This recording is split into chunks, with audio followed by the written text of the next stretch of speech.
Hello. Sometimes when we hang on to all the trauma and tragedy in our past, it keeps us from being who we could be or who we really are, because the stories we tell over and over limit us. On my website, I have a blog post about an exercise that one can do called The Two Stories of Me. But people rarely will take it on because it's a lot of writing, a lot of looking into painful past events and having to really work at how you could possibly frame what has happened to you into something positive. It is a worthwhile exercise, but I do understand it's hard to do because I did it years ago and it was challenging to come up with a positive to a lot of the things that had happened to me. There is a way though. And because I know that the writing can be so intimidating to a lot of people, I had an idea that I wanted to do a slideshow. Just pictures that could be triggering, so I'll warn you about that.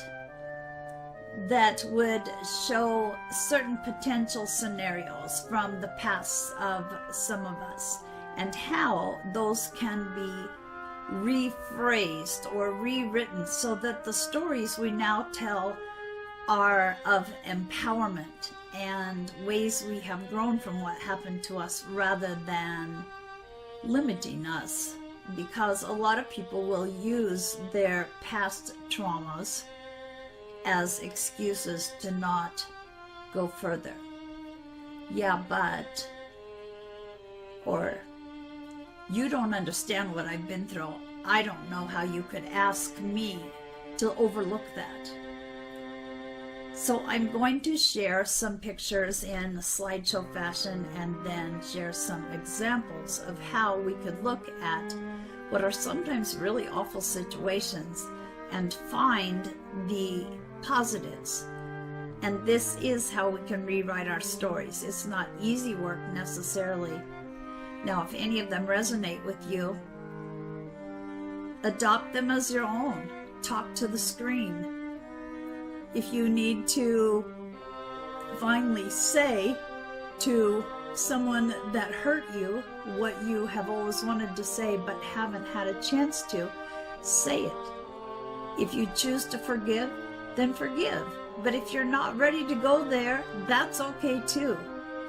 It is not for the other person that you would be doing this exercise, it's for you. Because we don't see sometimes how we have benefited from what really was something we might have thought we would never survive. So here we go. If it is triggering, I apologize, but if you are going to continue to watch, I'm going to assume that you have been doing some personal work and realizing that you are limiting yourself. It'll be a worthy exercise if you're at that point where you're ready to face some of the stuff that has happened to you, call it for what it was, but then rewrite your story so that you can be empowered and move forward, because you can see, I did that. I triumphed over that. Oh yeah, I learned this, and this has really changed things for me in my life. So I will now be quiet and we will start with the different scenarios that may apply to your own lives, and do with them what you will. We take on our personal work when we're ready. And as to forgiveness, it's never for the other person. It's never saying what you did to me was okay. It doesn't imply that you have to keep the person in your life when you have forgiven them. It is for you. It is so you can dump the load of crap that you've been carrying around with you, with the anger, the resentment, the disappointment, the hurt, whatever it is. Forgiving someone is saying, I'm not going to let this limit me any longer. You were a creep, or you were awful. The things you did have no excuse, but I'm not holding on to it anymore because I'm ready to move forward in my life. I'm ready to take the world on. Okay, see you later. Bye. You were supposed to nurture me. You were supposed to make me feel warm and safe and secure. But instead you shamed me.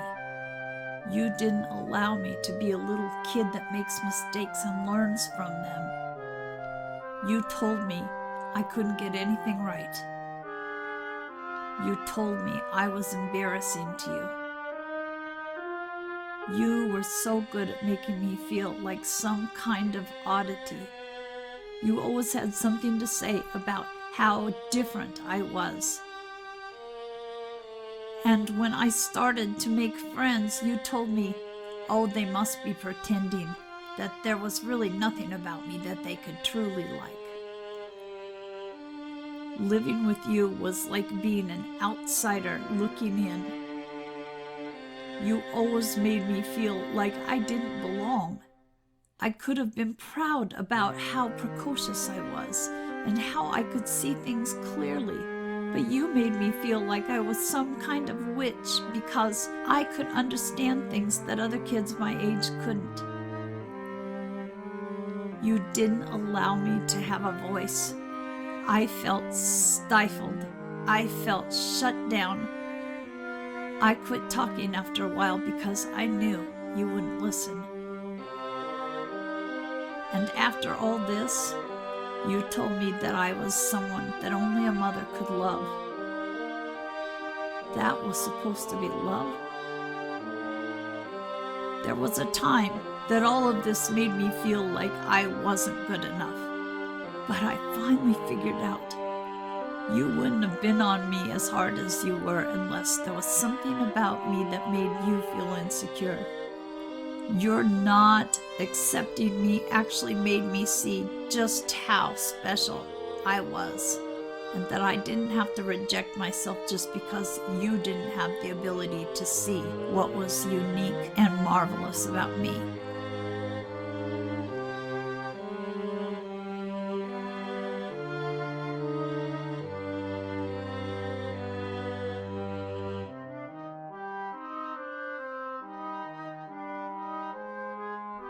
I was afraid to go to bed, not because I was afraid to go to sleep, but because I was afraid of what would happen when I heard the door creak open. The things you put me through were hellish, the emotional wounds more than the physical wounds. You made me keep secrets that no child should ever have to keep. And because I was always so afraid I might slip and tell someone, I was always alone. You would have treated a dog better than you treated me, and yet I had no place to go. My life with you was a nightmare. And because you did such a good job of brainwashing me and making me think everything was my fault, I grew up always feeling everything that happened in my life was because of something wrong with me. There was nothing wrong with me, and there was nothing that a child ever could have done to have deserved what happened. The hardest part has been finding compassion for myself. I did it though. I trust myself now. I know what's right or wrong. I know what happened shouldn't have happened. But boy, did I find out I am strong. If I can survive what I survived, I can make anything of this life that I choose to.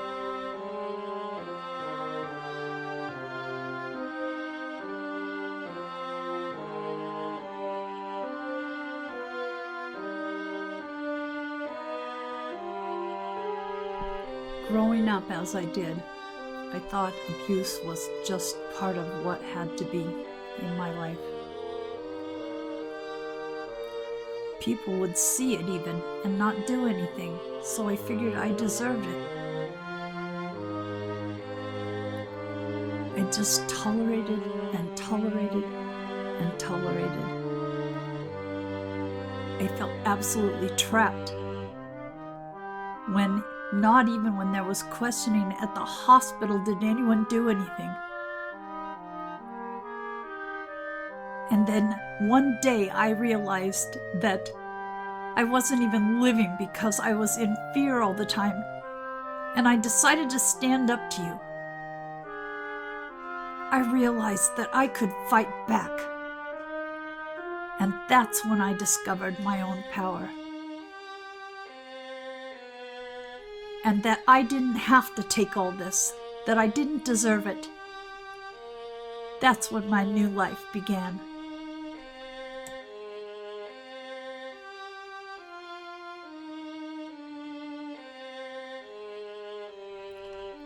I grew up with fighting all around me, so it didn't seem like anything unusual or wrong that I got into a relationship with one person after another who was always screaming. Everything was a fight. I would scream back, but I felt like I was in some kind of prison. I started to realize something had to be wrong with this. I went back in my past and realized I was just following the example that had been set for me, and I could change it. It became so much more important to make those changes when I realized you had to be in a prison of your own. I didn't think I had it in me, but I left. I am proud of myself that I made the move, as hard as it was.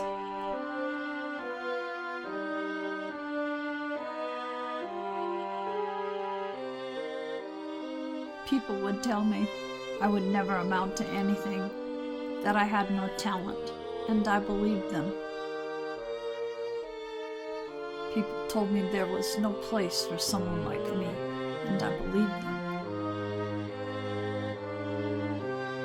People told me I'd never be able to be anything different than a lump on a couch. I began to hate my body, hate myself. I believed them. I thought no one would ever want me.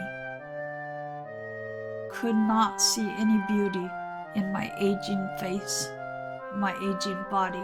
Thought I was done with life. Then I decided nothing's ever going to change unless I make it happen. I decided to make the changes. Not for anyone else. Not so other people would be kinder to me, but so that I could be kinder to me. I started to appreciate myself just as I was, and to see beauty where I hadn't been able to see it before. I decided to love myself.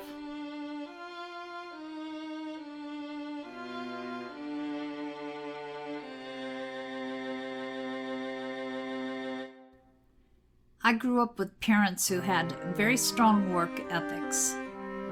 They didn't have an opportunity to go to college, and I knew from a very early age that I was expected to go to college and educate myself in something that would make a lot of money, to become someone that they could brag about and be proud of. The problem was that in the work world, I wasn't happy. This wasn't what I wanted to do. But my partner would get worried about how we were going to pay the bills anytime I suggested that I would like to cut back on my schedule and do something fun on occasion. I wouldn't even take a day on a weekend to go to the beach and just breathe in the salt air and relax. My life was all about commuting to work, busting my ass when I was there, commuting home, and then pulling out the computer again to do some more work. It was slowly killing me. Any time that I would mention to friends even that I wasn't happy, they would tell me, hey, that's just how the world works. It really doesn't matter if you're not happy. It's about the almighty buck after all. I thought long and hard and realized that this wasn't living for me. It cost me my relationship ultimately, and it cost me some friends also, but I decided that We're not put on this earth to bust our asses until we die. A lot of people put off living thinking that they'll get to it when they get to a certain age, and some of them never make it to that age. That wasn't going to be me. So no matter how much disapproval it brought upon me, I decided I was done with the rat race, and I was going to start doing what made me happy. Best decision of my life.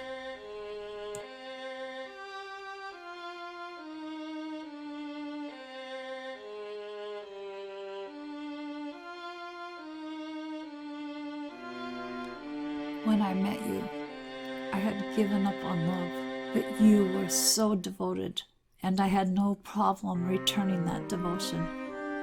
I wasn't sure about marriage, but when you asked me, I knew that you were the person I wanted to spend the rest of my life with. When I said till death do us part, I meant it. And then there came a point when I realized you were pulling away from me. But every time I asked you if there was a problem, you denied that there was one. I will admit I closed my eyes. I didn't want to see the truth. But then there it was. The truth slapped me upside the head. But then I heard that that relationship had broken apart also, and saw that this wasn't all about me. This didn't have to mean that I wasn't good enough. This could actually be your own issues. I woke up and I saw myself in a more clear way, could suddenly see a value that I had never registered about myself before. I also could see that I hadn't been happy for a long time. You actually did me a favor. I wish it would have gone down differently, but I found my freedom.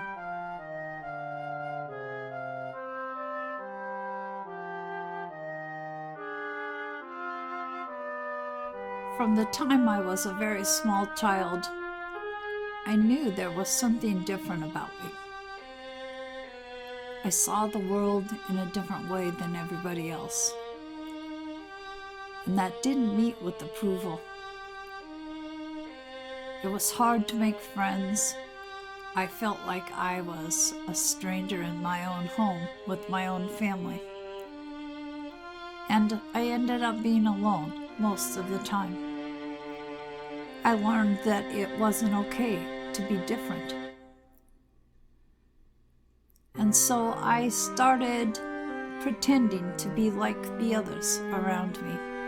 I put on a mask, and I wore different masks depending on which people I was around and what they wanted of me.